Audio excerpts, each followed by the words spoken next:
Hi viewers, welcome to healthy mom nest. இன்னைக்கு என்ன பார்க்க போறோமா? Low cost home campfire தான் பார்க்க போறோம். குளிர்காலத்தில் மழை பெஞ்சதுன்னா ரொம்பவே குளிராக இருக்கும். இப்போவே ஒரு கேம்ப் ஃபயர் இருந்தால் நல்லா இருக்கும்னு தோணும். அதுக்கான ஒரு டிப்ஸ் தான் இது.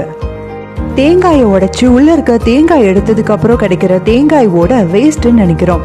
ஆனால் அதை வச்சு ஒரு ஹோம் கேம்ப் ஃபயரே ரெடி பண்ண முடியும். தேங்காய் ஓட்டை அடுப்பில் வச்சு ஸ்டவ் ஆன் பண்ணிடலாம். ஒரு 2 நிமிஷத்துல அந்த ஓடு தானா எரிய ஆரம்பிக்கும். வீட்டில் சாம்பிராணி போடுறதுக்கு ஒரு தூபக்கால் வச்சிருப்போம். அது இருந்ததுன்னா அது எடுத்துக்கோங்க. அதுல தான் எரியிற இந்த ஓடை எடுத்து வைக்க போறோம். இப்படி ஒரு இடுக்கி வச்சு அதை எடுத்து டெஸ்ட் பண்ணி பார்க்கலாம், அந்த ஓடு தானா எரியுதா இல்லையா அப்படின்னு. அது எரிஞ்சது அப்படின்னா அதை எடுத்து அந்த தூபக்காலில் வச்சுக்கலாம். அப்படி இல்லைன்னா ஒரு தாளிப்பு கடாய், நல்ல கைப்பிடி நீளமா இருக்கிற ஒரு தாளிப்பு கடாய் எடுத்துக்கலாம். நான் அதை தான் எடுத்துக்கிறேன். அதை இதுக்காகவே யூஸ் பண்றதுக்கு வச்சிருக்கேன். இப்போ இது ஓரளவுக்கு நல்லா எரிய ஆரம்பிச்சிருச்சு. இப்போ இந்த ஹோல்டர் வச்சு தூக்கி டெஸ்ட் பண்ணலாம். நல்லா எரிஞ்சதுன்னா ஓகே, இல்ல கொஞ்சம் அணையிற மாதிரி இருந்ததுன்னா திரும்பவும் அடுப்புல வச்சு எடுத்துக்கலாம். வீட்டுல நிஜமாவே கேம்ப் ஃபயர் அமைக்கணும்னா ரொம்பவே காஸ்ட் செலவாகும். ஆனா இது ரொம்ப லோ காஸ்ட்ல ரெடி பண்ணியாச்சு. இப்போ நம்மளோட கேம்ப் ஃபயர் ரெடி ஆயிடுச்சு. நான் ஒரு தாளிப்பு கடாய் தான் எடுத்திருக்கேன். இதை இதுக்காகவே யூஸ் பண்றேன். ரொம்பவே நல்லா கணக்கணன்னு சூப்பரா இருக்கு. ரொம்பவே சிம்பிளான முறையில நம்ம வேஸ்ட் நினைச்சு தூக்கி போடுற தேங்காய் ஓட வச்சு ஒரு ஹோம் கேம்ப் ஃபயர் ரெடி பண்ணியாச்சு. ரொம்ப குளிரா இருக்கா? இதை ட்ரை பண்ணி பாருங்க. நிஜமாவே ரொம்ப எஃபெக்டிவா இருக்கும். குளிருக்காக ஸ்வெட்டர் போட்டாலும் பெட்ஷீட்டை நல்லா இழுத்து போத்திக்கிட்டாலும் இன்னும் தாங்க முடியாம குளிரும். அந்த டைம்ல இந்த மெத்தட் செம்ம எஃபெக்டிவா ஒர்க் ஆகும். என்னோட பசங்களுக்கும் இந்த மெத்தட் ரொம்பவே பிடிக்கும். சின்ன தேங்காய் மூடியா இருந்தா ஒரு 10 நிமிஷம் வரைக்குமே இந்த தீ இருக்கும்.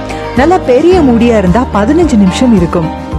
இன்னும் கொஞ்ச நேரம் ஜாஸ்தி வேணும் அப்படின்னா ஒரு ஹாஃப் மூடிக்கு முதல்ல 2 மூடி எடுத்து இதுல சேர்த்தே போட்டுக்கலாம்.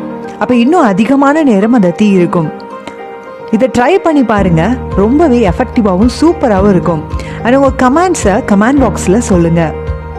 இந்த தீ நல்லா எரிஞ்சு முடிஞ்சதுக்கு அப்புறம் அதோட கங்கு கிடைக்கும். அதுல சாம்பிராணி போட்டோம்னா நல்லா அதிகமா புகை வரும். அந்த காலத்துல கங்கு இருந்தது போட்டோம். இப்ப நம்ம கிட்ட கங்கு இல்ல. ஆனா இதை வச்சு கங்கு ரெடி பண்ணி அதுல சாம்பிராணி போட்டோம்னா கொசு எதுவுமே வீட்டுல தங்காது. ரொம்ப நல்லா இருக்கும். செவ்வாய் வெள்ளி சாம்பிராணி போடுறதுக்கு கூட நீங்க இந்த மெத்தடையே யூஸ் பண்ணலாம். பாருங்க எவ்வளோ நல்லா எரிஞ்சிட்டு இருக்குன்னு. இதுல கை காலை வச்சு கேம்ப் ஃபயர் பண்ணா எப்படி சூப்பரா இருக்கும். அந்த ஃபீல் உங்களுக்கு கிடைக்குதா?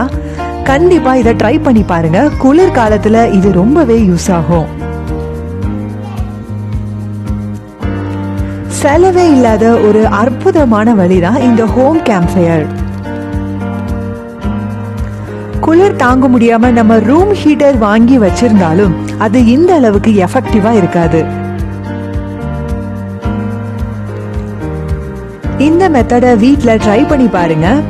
உங்க வேல்யூபிள் கமெண்ட்ஸை கமெண்ட் பாக்ஸ்ல சொல்லுங்க. லைக் பண்ணுங்க, ஷேர் பண்ணுங்க, சப்ஸ்கிரைப் பண்ணுங்க.